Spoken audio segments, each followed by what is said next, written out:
माका जेव्हा विचारलं ना तेव्हा तुझं गाव कसं, तर अभिमानानं सांगायचं की बाबा माझं गाव खूप सुंदर आहे.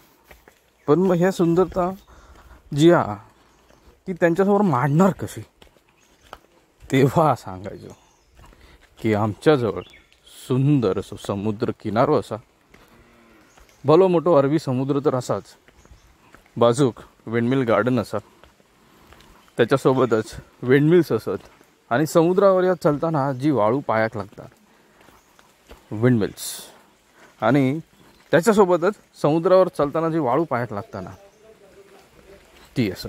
सोबतच आता घोडे म्हणजेच स्वारी पण करूक मिळता, त्याची आता नवीन उद्योगधंदे चालू झाले असं. सोबतच नवीन जी असतात ती आमच्यासाठी पण होती ती असा हा झिप लाईन. तर लोकांका अक्कडसून तकडे जाऊ जी मजा वाटायची लटकत, ती लटकतची मजा आमका ट्रेनमध्ये यायची. तसंच वाळूवरती चलताना ज्या पाऊलखुणा राहिलेल्या आहेत ना, त्या पाऊलखुणा बऱ्याच गोष्टींची आठवण करून देतात.